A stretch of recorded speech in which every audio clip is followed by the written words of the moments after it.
Okay, so ladies and gentlemen, first off, before we get in today's lesson, I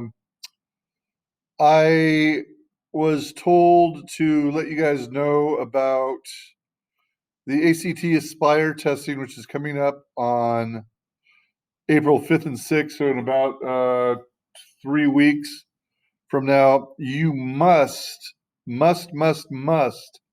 have a Chromebook in working order. If there is any issues right now with your Chromebook at all, sound doesn't work, camera doesn't work, microphone doesn't work, anything like this, you need to right away put in a help ticket. I just posted the link in the chat. Don't worry about the lag. You'll be at the school using the school Wi-Fi in classrooms. So that's not the issue. I mean, you're not going to be doing anything virtual when you're taking the ACT Aspire. So yeah, you won't have to worry about the latency issues.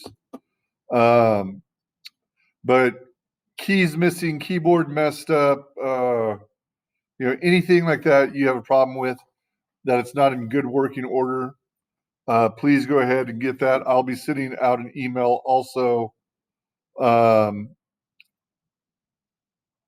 to your parents. Jesna, you are required by the school district to have your computer in working order. You're technically required right now to have your camera on. So you have to have a computer in. You don't have to have it on. That's fine. I'm not telling you have to have it on. I've stopped fighting that battle. But what I'm saying is your computer needs to be in perfect working order. Everything. All right. If your computer is not working, you need to put in a job on the helpline. Plain and simple. Um, anything wrong with it, you get it taken care of. All you have to do is you click on that link. They're going to ask you your name. I don't know if they ask you your ID number or whatever, but they're going to ask you what's wrong with your computer. And if it's something they can fix remotely, they'll fix it remotely. If it's something that you need to have your parents take you down to the tech center, they'll fix your computer that way.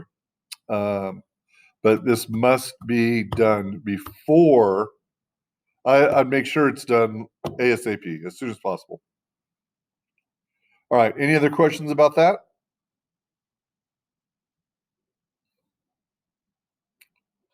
All right. Like I said at the very beginning of the class, some of you weren't here. Your grades are finalized. They are in Home Access Center, so take a look at those when you get a chance and make sure everything looks the way it should. If not, shoot me another email, but hopefully everything is taken care of. All right. Now, on with business. So today we are going to be talking about energy flow in a ecosystem. Wait, why am I all the way at the end there? Why was it supposed to be there? Really?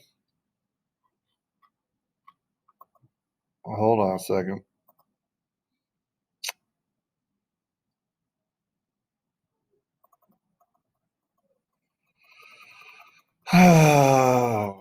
Why not start out with problems? I always like that.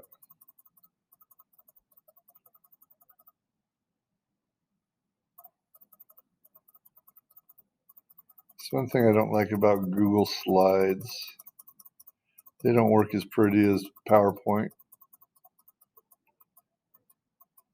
Almost there. Everybody have a good weekend.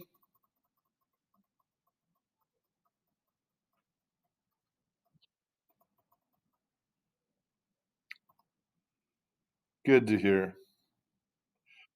I had a very good weekend. Kind of rainy and wet, but that's okay. All right, let's try this over again. Okay, so we're going to start off by watching a quick video. It is a cartoon video. This is not the video.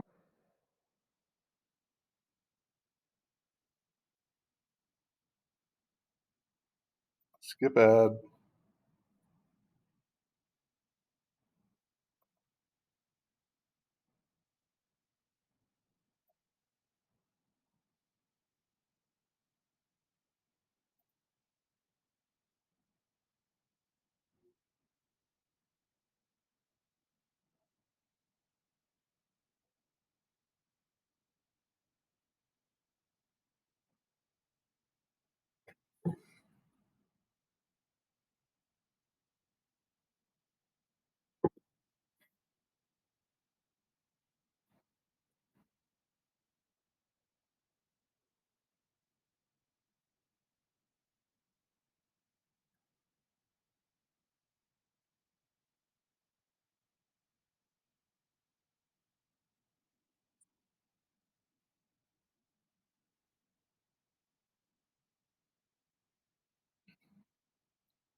Okay,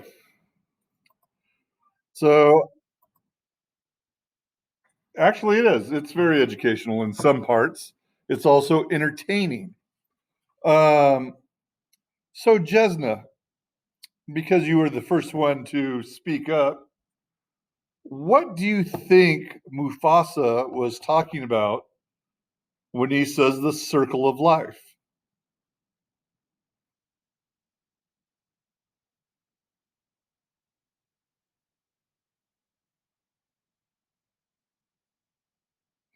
In a way, yeah. I mean, basically, yes. I mean, that's making it pretty cut and dry, but all living organisms, in one way or another, are loosely connected to each other. So, we depend on the things that we eat. The things that we eat depend on the stuff they eat or the nutrients they get. When we die, we're gonna, be broken down, and we're gonna feed the plants. And when I say we, I mean pretty much anything that eats the plants. So it's this big circle of life. If we take out one of these steps, we're going to have a bigger effect on everything. How many, or if any, of you have seen that movie?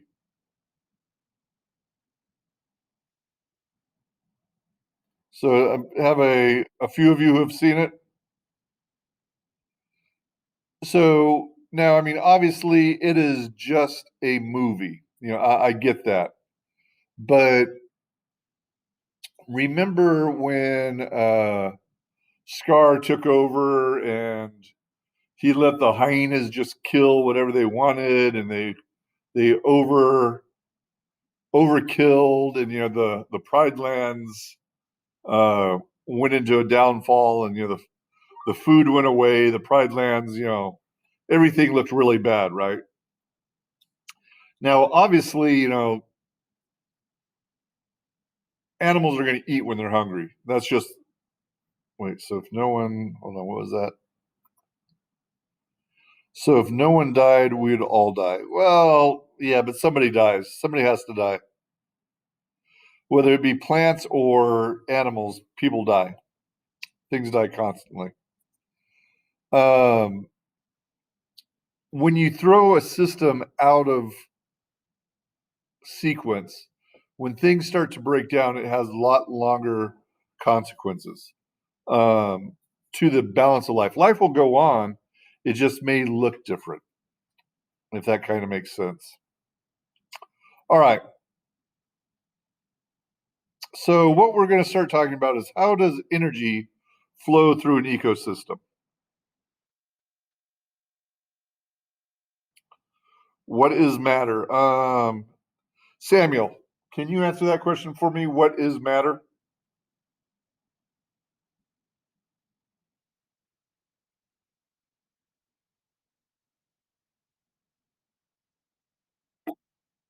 Okay, has to have mass. Um,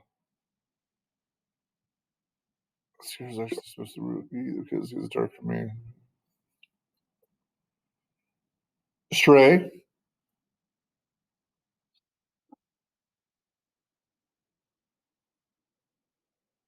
very good. Yeah, so very good, both of you. You got it. So anything that has mass and takes up space.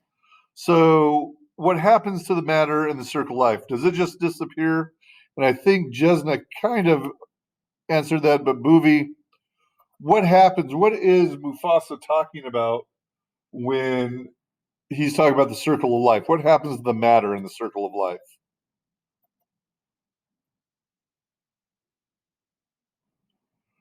Right? So basically, he's talking about when we die, our bodies are going to be decomposed. And all those nutrients are going to be put back into the soil. It's kind of what he's talking about right there. Okay, so matter in an ecosystem may change form, but it never leaves the ecosystem. The movement of matter through the living and non living parts of an ecosystem is a continuous cycle. Now, we have two things here: living and non living parts of an ecosystem. Um, let's see here. Jay, how you doing today, sir? So, Jay, do you know what we call, when we're talking about ecosystems, what we call the living part of an ecosystem? There's a term that we use for that.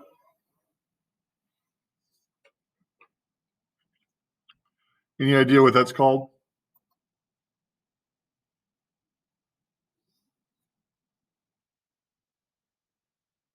No, no. These are words we used a while back. Jesna?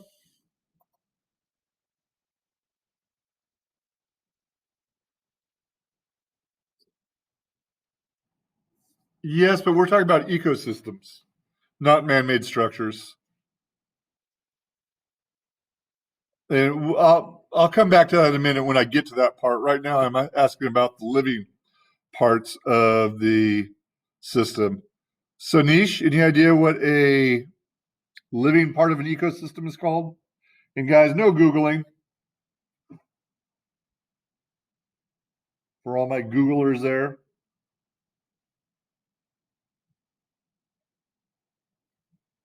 Sanish,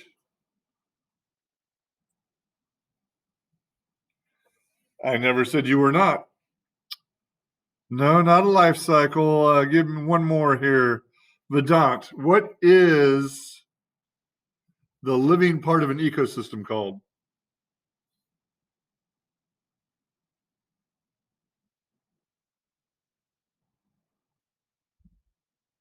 Yes, what is the living part of an ecosystem called?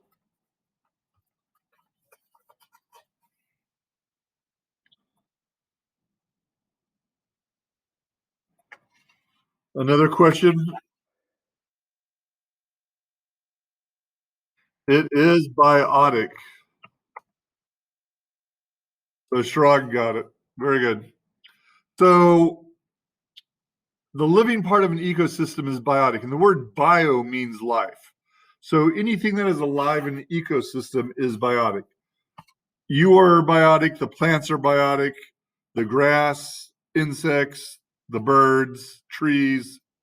This is all biotic. So, Rachel, what is abiotic then?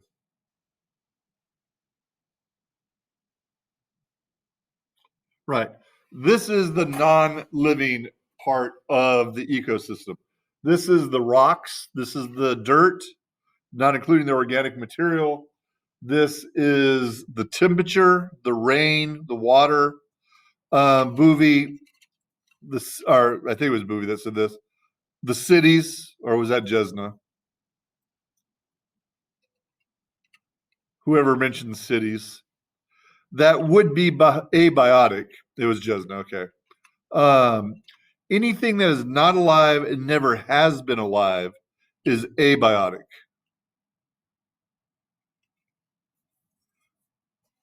Antibiotics are different, Jesna. That's not what we're talking about. We're talking about abiotic, not antibiotic. So a rock, yes. So an ecosystem is based on how the abiotic and biotic parts of the ecosystem live together. That's why they're talking right here the movement of matter through the living and non living parts of an ecosystem in a continuous cycle. Okay. So, what does this diagram to the right illustrate about our environment? Anybody want to give that a shot? How about Lily?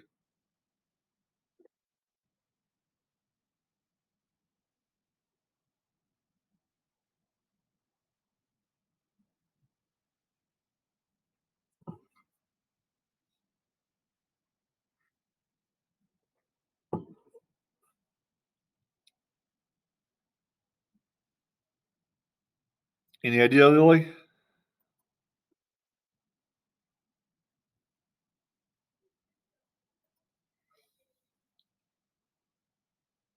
Okay, something with a sphere.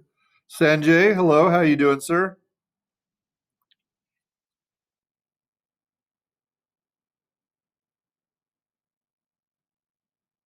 It is something with the layers of the earth, but this is actually what we'd call a complete representation of the biosphere. So the biosphere is anything that has life in it, which contains the atmosphere, the hydrosphere, which is water, the lithosphere, which is the ground that we live in. All these things together make our planet. And what they're showing you here is everything, all four of those sections are all connected together. The atmosphere, life on our planet depends on the atmosphere, it depends on the water, and it depends on the ground. Our atmosphere is driven by the water, the earth, and all the life in it. So all these things are connected together. You destroy one, you remove one, they will all cease to be. Now, obviously, I can rip the atmosphere off of our planet with some major asteroid coming back, and our planet dries out, all the life dies. The Earth is still going to be here. But for life to prosper and continue, they're all very, very much dependent upon each other. And all these things together create our environment. Are we part of the atmosphere or the lithosphere? We live in both, Jesna. We live on the lithosphere and live within the atmosphere because you are standing on the planet, but you are breathing the atmosphere.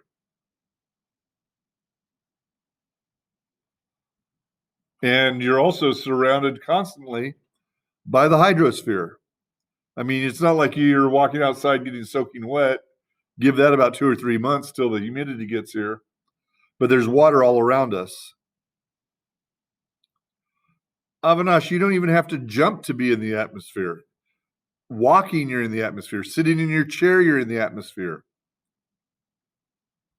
So if you jump, you leave the lithosphere technically, but you're already in the atmosphere.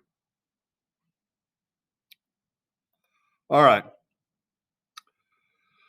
So now you may have not have learned about these in the 6th grade, but you've learned about various cycles: the atmosphere, the hydrosphere, the lithosphere, and we're going to start talking a lot more about the biosphere.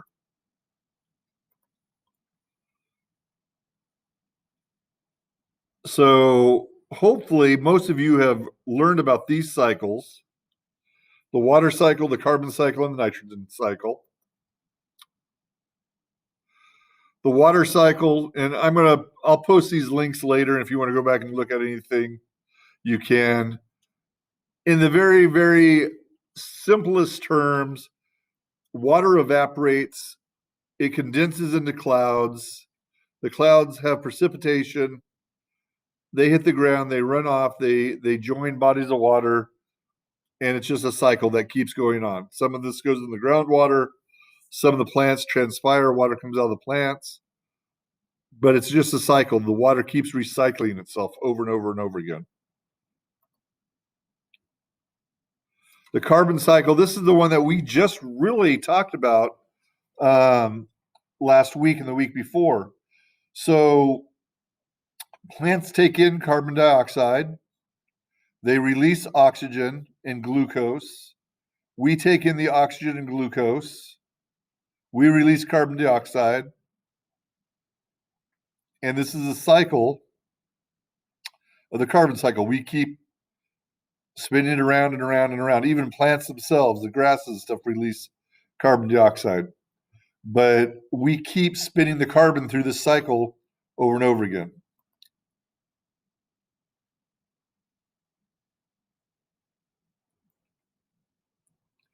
Okay, just as saying, we kind of learned about this in fifth grade, fifth and sixth grade for some of you.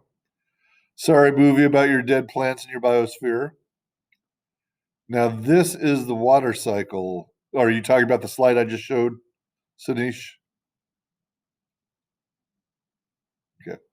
Sanjay, your hand is up. Was that from earlier?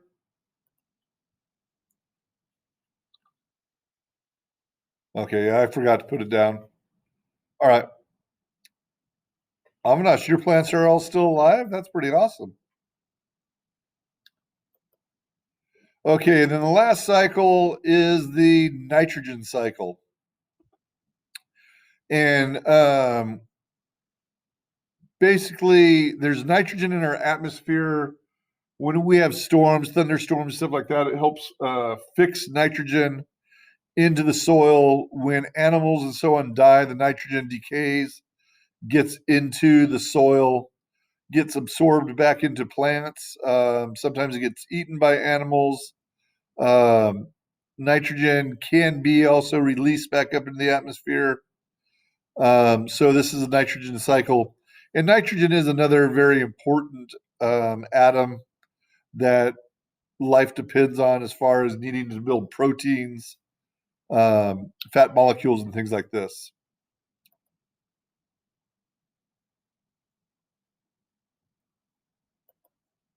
So it says, why are the water, carbon, and nitrogen cycles important? All three cycle elements necessary for life through the atmosphere, soil, and living organisms. So that makes sure that the nutrients help keep flowing um, through us and our planet, through all living things. Now, we don't need to learn what are we talking about, Moss here?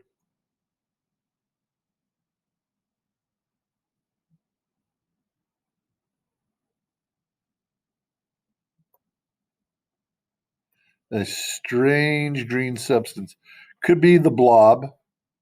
It might be a monster that's going to take us over and kill us all.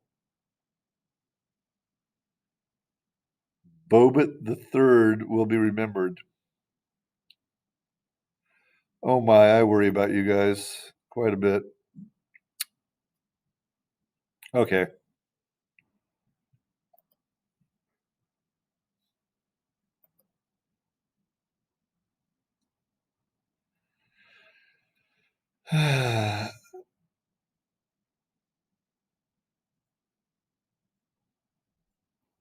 You guys are very scary. Okay. Energy also cycles continuously through the environment. Energy is the ability to do work or to cause change. And again, we've kind of already talked about this, but this is just part of the flow of energy through the ecosystem. Energy is essential to all living things. Where does it come from? Aubrey, where does all energy come from?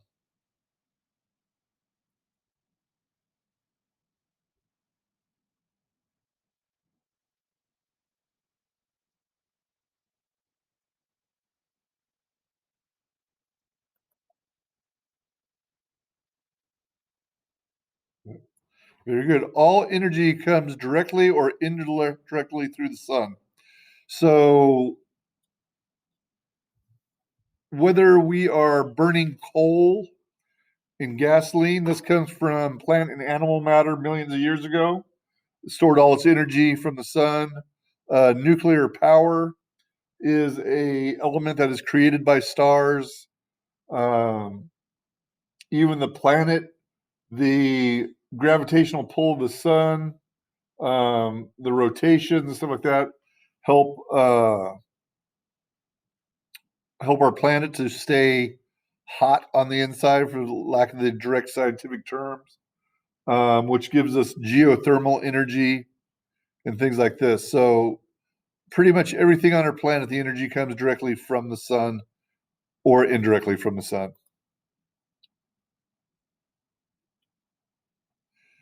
Okay, organisms obtain the energy they need in different ways.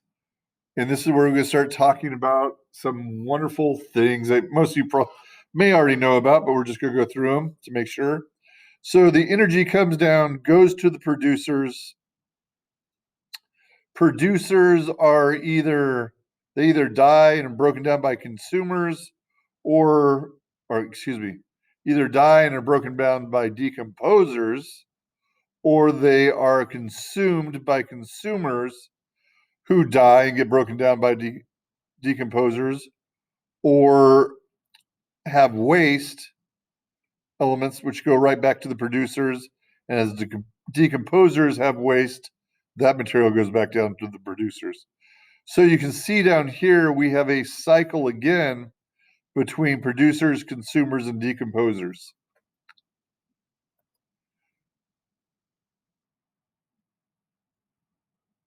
Decomposers are not ooh, Rashish. They're very good. We're very dependent on the decomposers.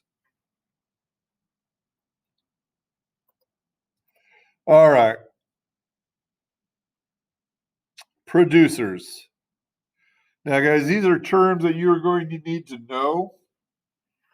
Um, you may already know them, but make sure that you are very well aware of what the terms mean and what they are. A producer is an organism that captures energy from sunlight and changes it into chemical energy. Producers are autotrophs because they make their own food. And producers are a source of food for other organisms. All three of those bullets will be very important for you to know.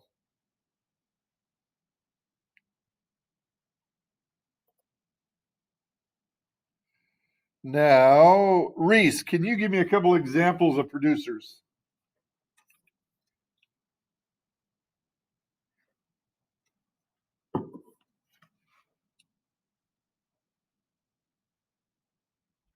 Reese, can you give me a couple examples of producers?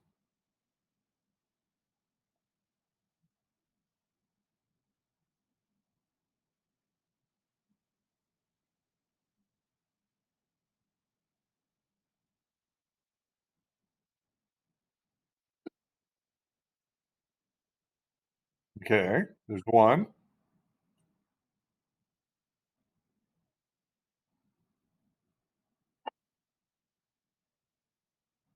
Okay, algae.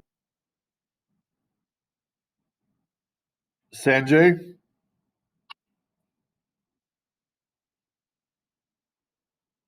Yeah. Um, I mean, your most common way, I mean, grass, trees, plants, algae, and bacterias. I mean, when you say plants, you're going to pretty much cover everything. But let's see. Here are some examples. Some bacteria, photosynthetic bacteria, algae, and plants. So very good. Now, our next one, consumers. An organism that gets its energy by eating or consuming other organisms. Consumers are called heterotrophs. You might want to make sure you know the difference between an autotroph and heterotroph, excuse me, because they feed on other organisms to get energies. Autotrophs make their own food, make their own energy. Consumers are heterotrophs because they get their energy from another organism. And there are different types based on what it is consuming. So make sure you know these definitions right here for consumer.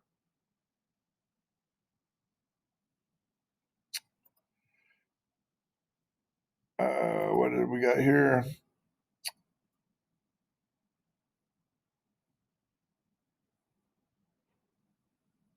Animals and humans. So plants are producers. No, plants are producers. There are a couple plant species, such as pitcher plants and Venus flytraps. They do consume other organisms. They are a select few, and that's just because the areas that they live in, they compete too much usually for other nutrients. So they're getting those other nutrients that are needed for growth from other insects, typically. So, but the majority, like 99.9% of all the different plant species on our planet are strictly producers. There's just a very, very small fraction of them that are also consumers. But they're typically not consuming for energy because they typically are getting their energy from photosynthesis. They still have photosynthesis going on in those plants.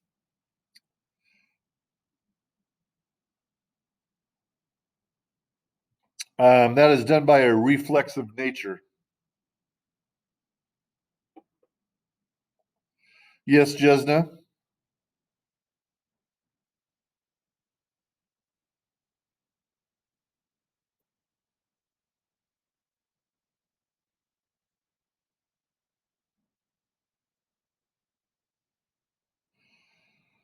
Well, as far as the looks of the plants, I mean, I don't particularly know what the different looks on the plants mean. Sometimes it could be somehow a warning sign to other plant or other animals to not eat them because they might be toxic, or it might be actually something to lure other birds and animals to them to help in reproduction. This is where natural selection comes up. You know, if a design starts on a plant and it helps the plant reproduce itself, it's going to pass those genetic markers for whatever the design is to its offspring. So when you start to see certain color patterns in plants, it's because for whatever reason, that design pattern has become prevalent in the species. Does that make sense? Kind of, sort of, maybe. Okay. So, Alexa, can you give me a couple ideas of what some consumers might be besides the Venus flytrap?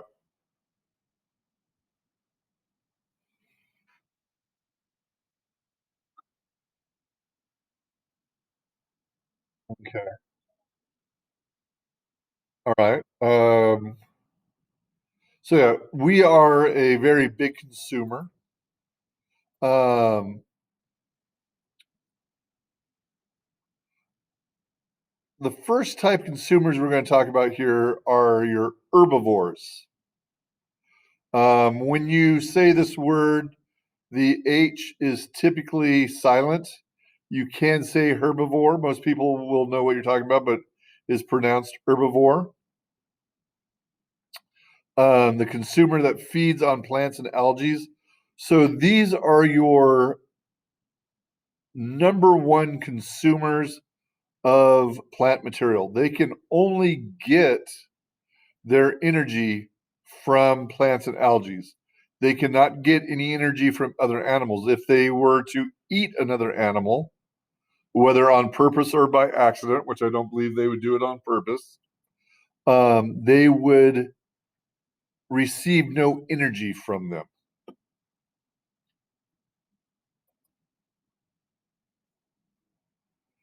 The next is omnivore, a consumer that feeds on both plants and animals. We are also an omnivore. Humans are omnivores. So skunks, bears, hedgehogs, majority of all your mammals are um, omnivores, but there are some that are strictly carnivores. But largest majority of mammals are omnivores. So they can get their energy from both plants and animals. And then we have the good old carnivore. These animals cannot get any energy from eating plant material. They can only get their energy from eating other animals. Any questions so far?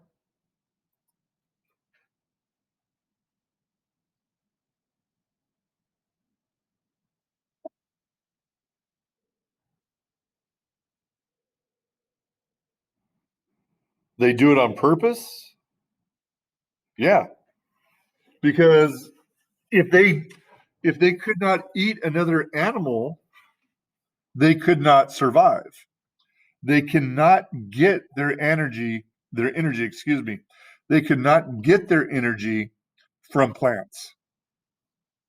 So they have to eat from the other animals. Jesna, you had a question?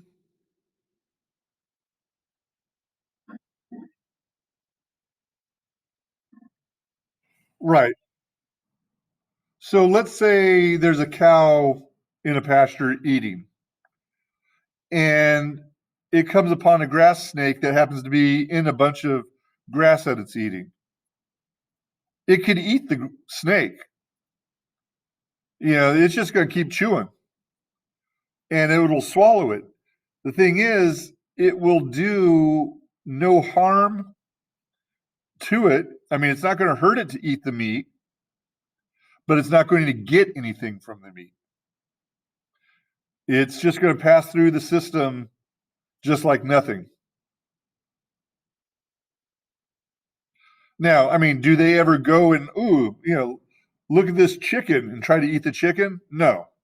They're not purposely going to try to eat meat, but if they accidentally consume it, I mean, just think about how many bugs, grasshoppers, and things like that grazing animals eat. Again, they're not doing it on purpose. They're not doing it for any reason other than it's there, it's just getting eaten while I eat my food. That's all that's happening to it.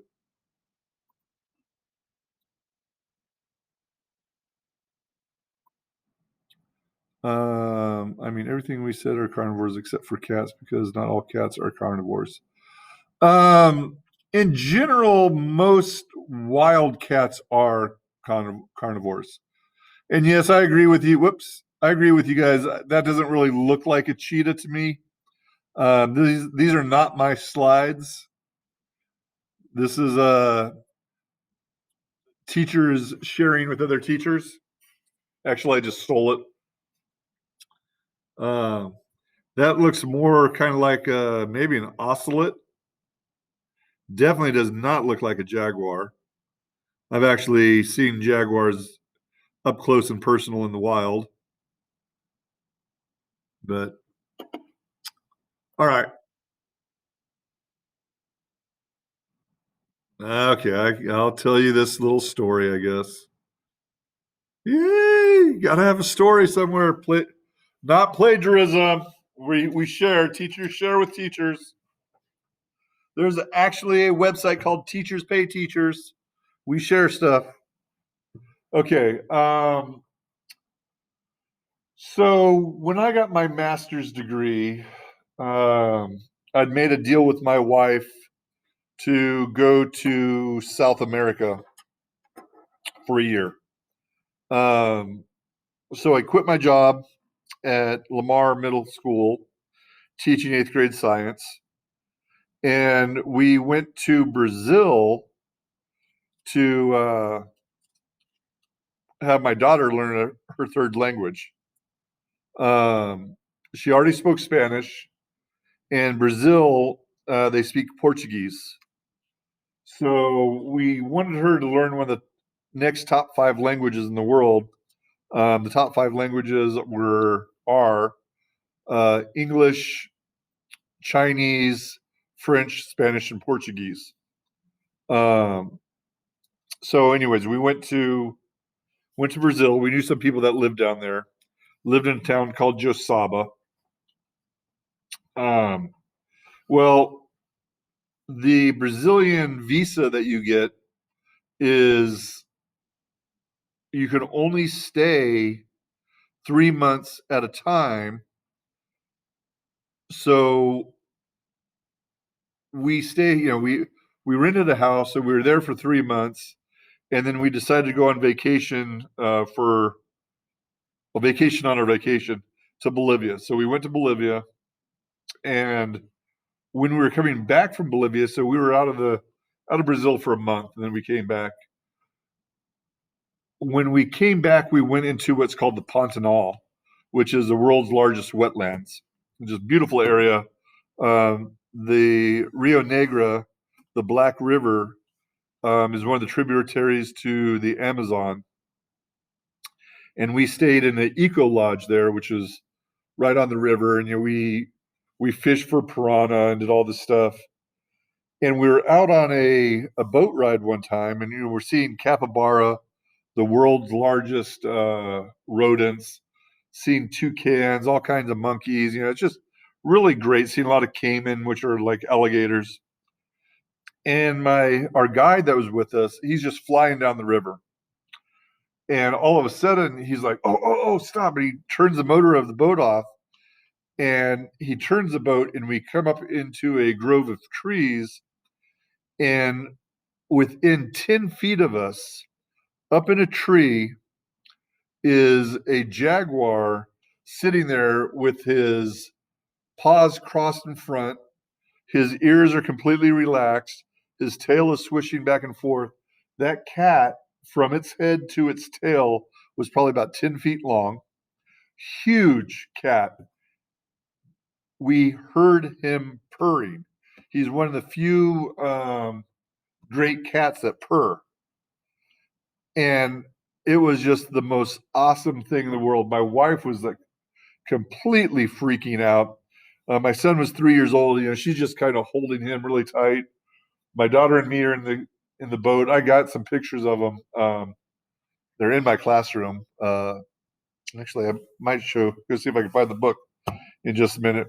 And we were there for just a few seconds. I mean, if that cat wanted to, he could have jumped down the boat and just killed us all.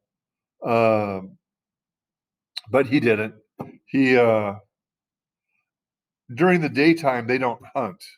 They were just completely relaxed, and I mean it was really cool. So anyhow, let me get through some more of this, and then I can show you some pictures. But I need to finish what we're doing right now. So the fourth type of consumer is a scavenger. These are animals that consume dead animals. Vultures, earthworms, raccoons are really opportunistic feeders. They will do a little of their own hunting. They'll kill things, but they like to find things that are already dead, leftovers, stuff like that. Vultures are big ones. Earthworms, and then the last type of consumer is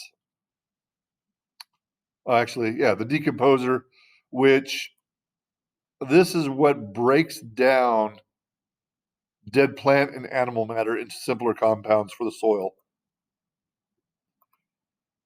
It decomposes returned matter to soil and water where it may be used again and again and again. Kind of think of the bee movie, if you ever saw that cartoon about bees. If we did not have the decomposers, everything would start to die. Because if nothing is breaking down the organic material to put it back into the soil and water, the plants wouldn't be able to use it. If it wasn't for the decomposers, everything would just be dead laying there. So the decomposers come in and they start to break that down, and that's when it gets all smelly and gross and gets oozy and gets back sucked back down to the ground where it is distributed amongst the plants.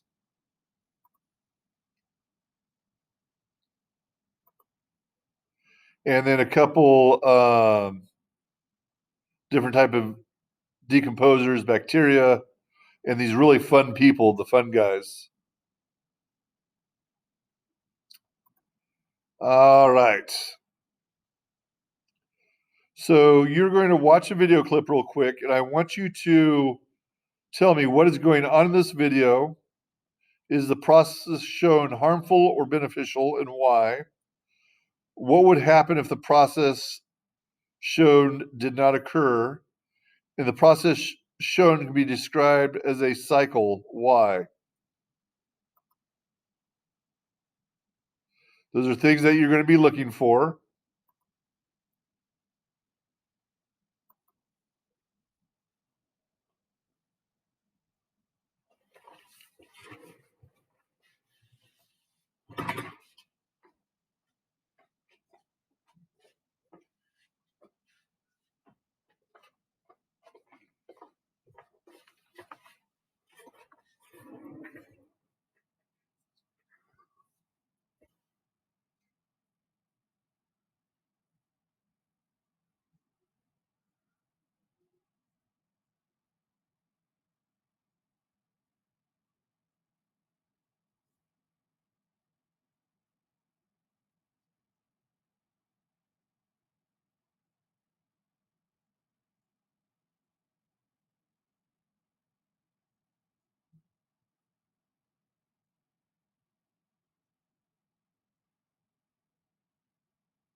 Okay. So hopefully that wasn't too disturbing for some of you. Rachel, so what's happening in the video?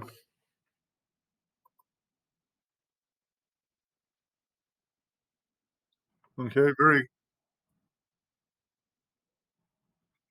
yeah. So pretty much all the organic compounds of the animal were broken down.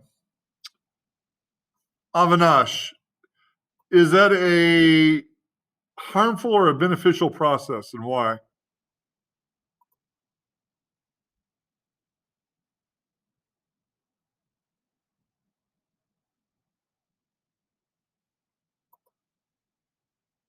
Okay, why?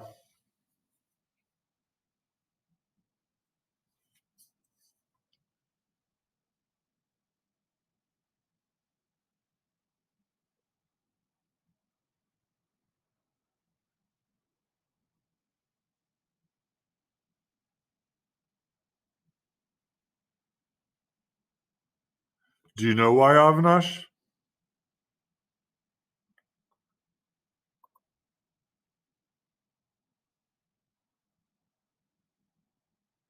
Right. Yeah. So basically, it gets reused for the plants. So try to get some people here I have not had any talking with. I think hopefully, Rashish, what would happen if that process didn't occur?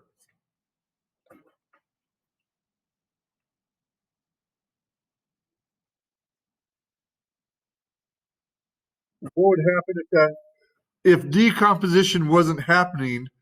What would happen?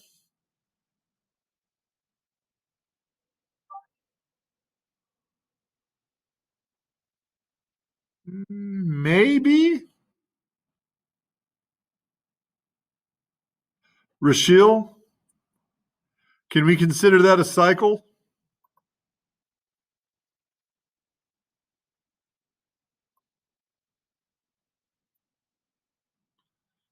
Right. It pretty much just stay there until it was eaten by something.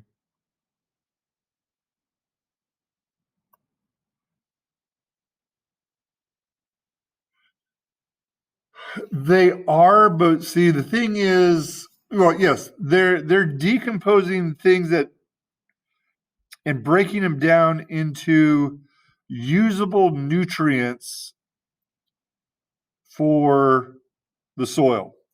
But we all do that to some point. I mean, that's what our waste matter is. That's us breaking things down um, into smaller items. But even our waste needs to be broken down even further. That's why, unfortunately, you know, insects, worms, and other things like to live in waste because they break the organic bits down into smaller and smaller pieces. Avinash,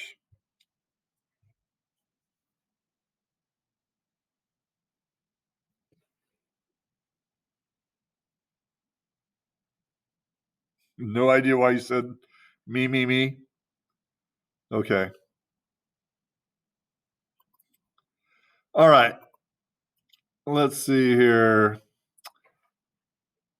This is where we're going to stop for now. Um,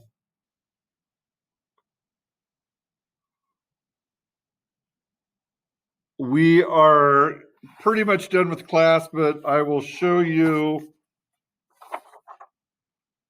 a couple things real quick. So, this was me and my daughter in South America. See, this is a book my wife made for me. It says Mr. S's Awesome South American Adventure.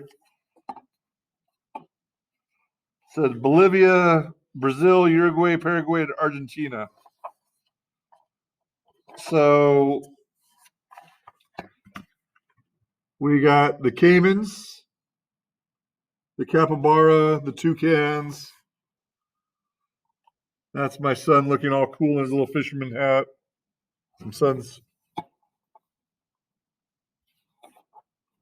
But there is the jaguar that I saw in the wild. There's some piranha. That's me actually catching a piranha. That's a whole bunch of sausage. But yeah, it was really cool. We were there for about a year. Probably one of the neatest things I saw was something called a Diablo tree. Did I tell you guys about the Diablo tree?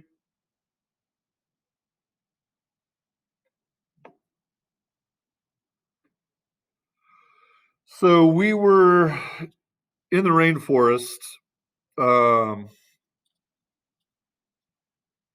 by Brazil and uh, Ecuador. No, not Ecuador. Excuse me, Peru. And our guide, he was taking us around, showing us stuff, and we come upon this tree, and the tree is probably 14, 15 inches around, and it has all these little holes all around the tree. And he says it's the Diablo tree, and I don't know what the tree's actual name was, but that's what the indigenous people called it, was the Diablo tree. And he said what the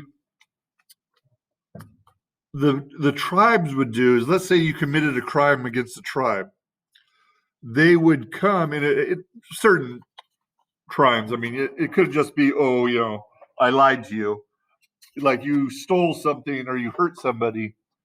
They would tie you to this tree, and then they would slap the tree, And when he said that, he gets his machete, the flat side of the machete, and he slaps a tree, and thousands of ants come pouring out of all these holes. And they will devour anything that is touching the tree. The tree has a symbiotic relationship with the ants. The tree protects, gives the ants shelter, and the ants eat the sap that's inside of it. And the ants protect the tree as far as like the fruits and other things like that. So nothing is damaging the fruit and hurting its seeds or anything like that. So the ants protect the tree, and the tree gives the ants a place to live. And yes, if your hand was on that, the ants would come out, and as long as your hand was next to that tree, they would just start biting and ripping at it. And the ants were probably about half an inch big. Not the biggest ants I saw there, but they were pretty big. So yeah. All right, ladies and gentlemen, that is class for today. I am stopping the recording. I will have the recording uploaded